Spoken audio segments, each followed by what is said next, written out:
विज्ञान के क्षेत्र में बहुलक का अत्यंत महत्वपूर्ण स्थान है। आधुनिक जीवन बहुलकों के बिना अधूरा माना जाता है।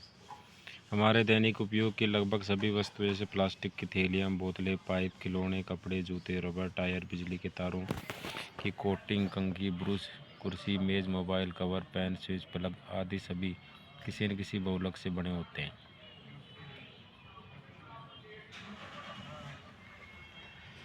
इसी कारण बहुलक को आधुनिक युग की रीढ़ भी कहा जाता है। RSMB LDC जैसी प्रतियोगी परीक्षाओं में विज्ञान विषय के अंतर्गत बहुलक से जुड़े प्रश्न नियमित रूप से पूछे जाते हैं। प्रश्न परिभाषा, प्रकार, उदाहरण, उपयोग, लाभ, हानि, पर्यावरणीय प्रभाव जैसे बिंदुओं से पूछे जाते हैं। इसलिए बहुलक का विस्तृत और क्रमबद्ध अध्ययन आवश्यक है। बहुलक शब्द की उत्पत्ति।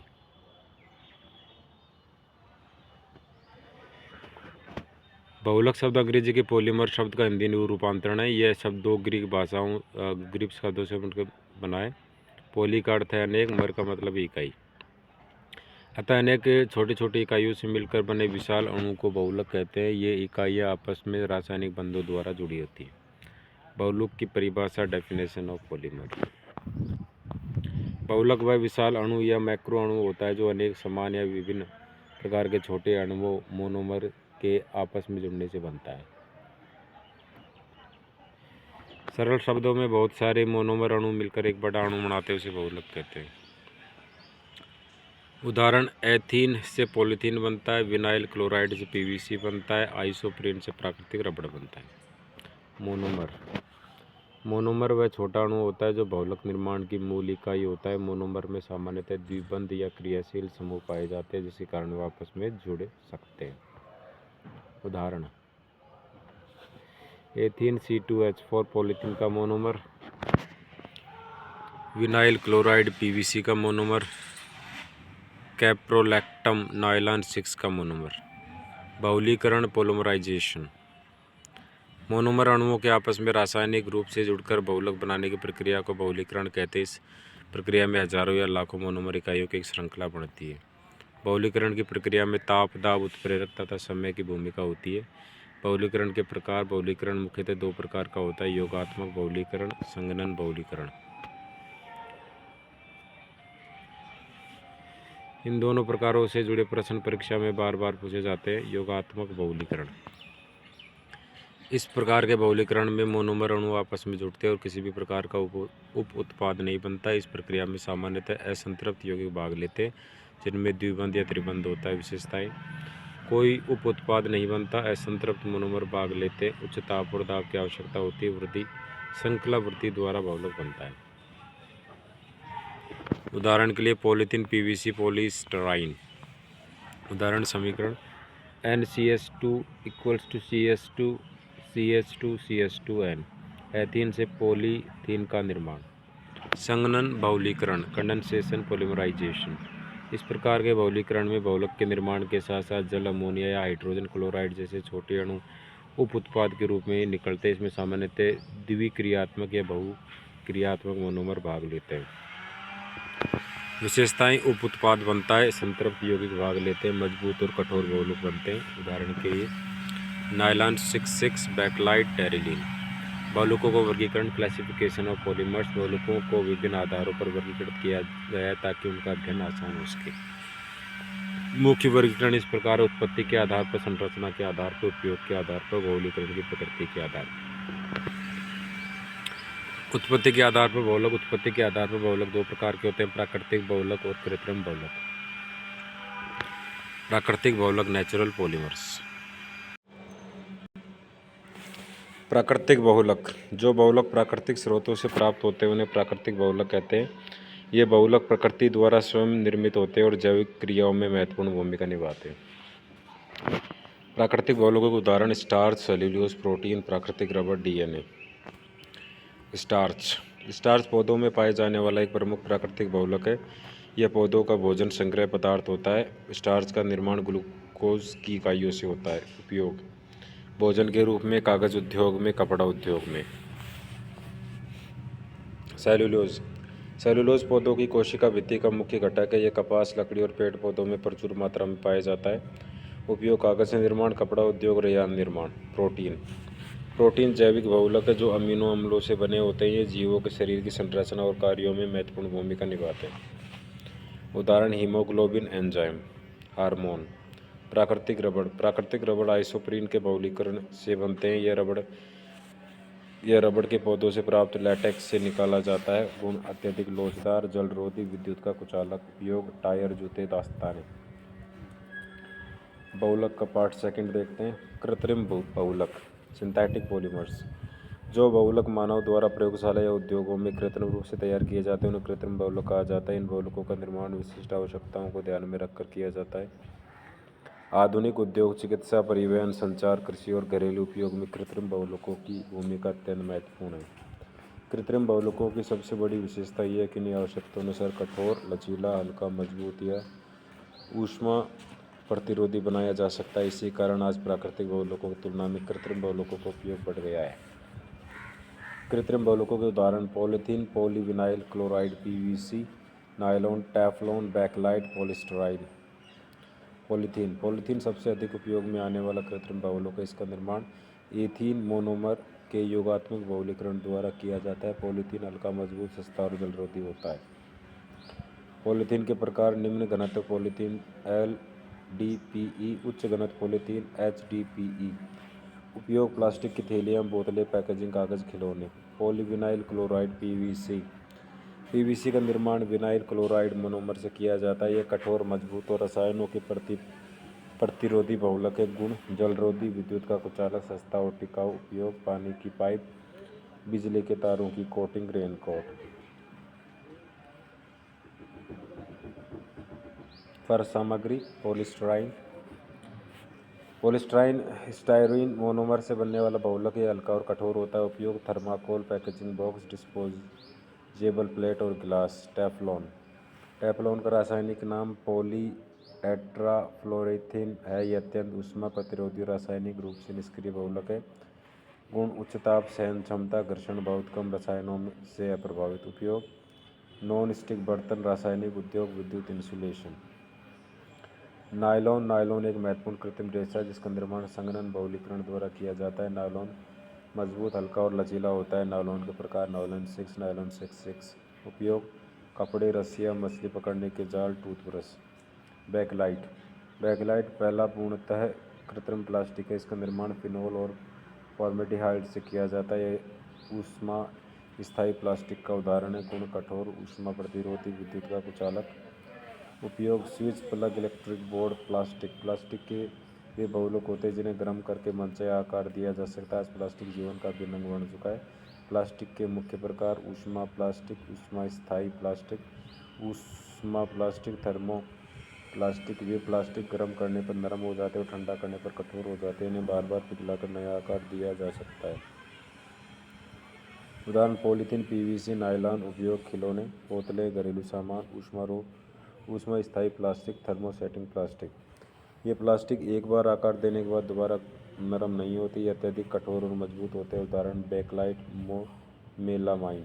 उपयोग विद्युत उपकरण, किचनवेयर।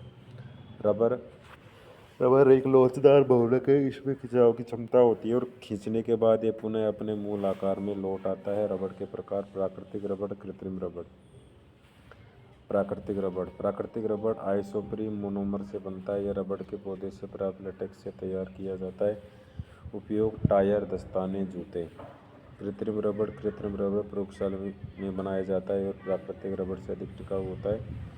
प्रमुख प्रकार neoprene, Buena S, Buena M। रेशे फाइबर्स। रेशे लंबे, पतले और मजबूत बहुलक होते हैं। इनका उपयोग वस्त्र निर्माण में किया जाता है। रेशों के प्रकार प्राकृतिक रेशे, कृत्रिम रेशे। जो रेशे कृत्रिम बहुलकों से पाए जाते हैं उन्हें कृत्रिम रेशे कहते हैं। उदाहरण नायलॉन, रेयॉन, टेरिलिन। उपयोग कपड़े, पर्दे, रस्सियाँ। रेयॉन को कृत्रिम रेशम भी कहा जाता है। यह सेलुलोज से बनाया जाता है। गुण मुलायम, चमकदार, सस्ता। टेरिलिन एक पॉलिस्टर रेशा है। मजबूत और टिकाऊ होता है। उपयोग कपड़े, सीट बेल्ट, पर्दे। पॉलीमर बहुलकों के उपयोग। Uses of polymers. बहुलकों का उपयोग आज जीवन के लगभग हर क्षेत्र में किया जाता है। आधुनिक समाज बहुलकों पर बहुत अधिक निर्भर हो चुका है।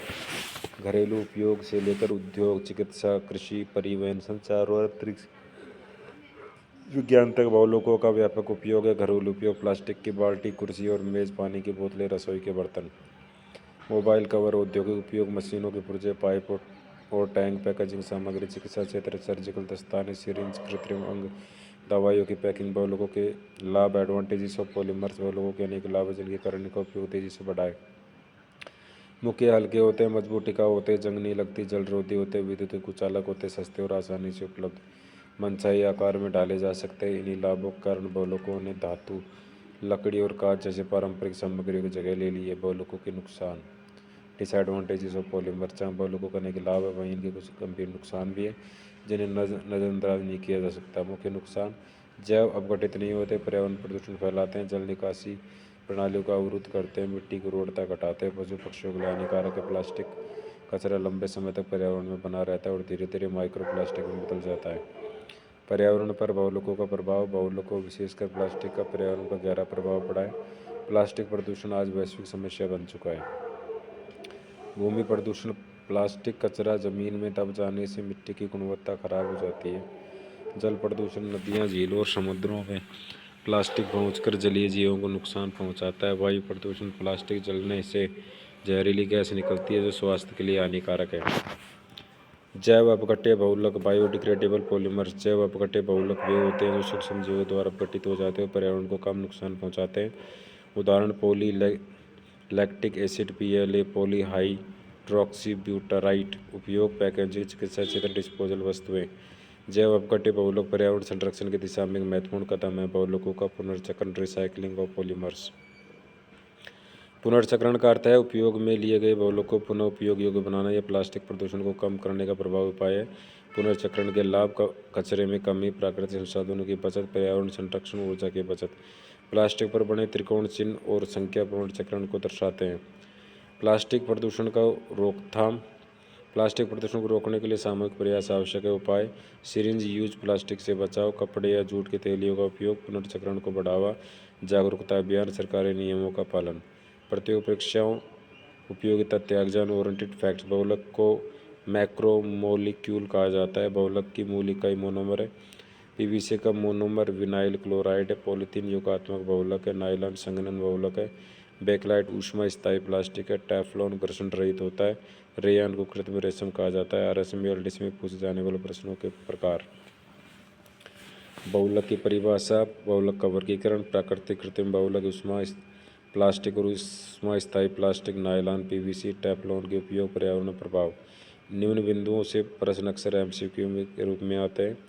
संक्षिप्त पुनरावृत्ति, क्विक रिवीजन। बहुलक कई मोनोमर से बना हुआ बड़ा अणु। मोनोमर छोटी इकाई। योगात्मक बहुलीकरण बिना उप उत्पाद। संघनन बहुलीकरण उप उत्पाद के साथ प्लास्टिक बहुलक का व्यावहारिक रूप। निष्कर्ष, बहुलक आधुनिक विज्ञान की एक अत्यंत महत्वपूर्ण शाखा है। आज का मानव जीवन बहुलकों के बिना कल्पना से परे है। यद्यपि बहुलकों ने जीवन को सुविधाजनक बनाया है, लेकिन इनके अत्यधिक उपयोग से पर्यावरणीय समस्याएं भी उत्पन्न हुई हैं। इसलिए आवश्यक है कि बहुलकों का विवेकपूर्ण उपयोग किया जाए, पुनर्चक्रण को बढ़ावा दिया जाए और जैव अपघट्य बहुलकों को अपनाया जाए। RSM BLD जैसे प्रतियोगी परीक्षाओं के लिए बहुलक एक अत्यंत महत्वपूर्ण विषय है। यदि विद्यार्थी इसकी परिभाषा, प्रकार, उदाहरण, उपयोग, लाभ, हानि, पर्यावरण प्रभाव को अच्छी तरह समझ ले तो इस विषय से आने वाले सभी प्रश्नों को आसानी से हल कर सकता है। अब देखते हैं कुछ वन लाइनर क्वेश्चन। बहुलक किससे कहते हैं? अनेक मोनोमर इकाइयों से बने बड़े बड़े अणु को बहुलक कहते हैं। बहुलक को और किस नाम जाना जाता है? मैक्रोमोलिक्यूल।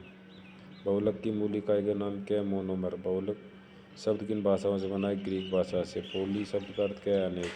मर शब्द का अर्थ है इकाई। मोनोमर क्या होता है? बहुलक बनाने वाली छोटी छोटी इकाई को मोनोमर कहते हैं। बहुलीकरण किसे कहते हैं? मोनोमर से जुड़कर बहुलक बनने की प्रक्रिया को बहुलीकरण कहते हैं। बहुलीकरण के कितने मुख्य प्रकार है? दो। बहुलीकरण के दो बहुलीकरण के दो प्रकार कौन कौन से हैं? योगात्मक बहुलीकरण, संघनन बहुलीकरण। योगात्मक बहुलीकरण में उप उत्पाद बनता है या नहीं? नहीं।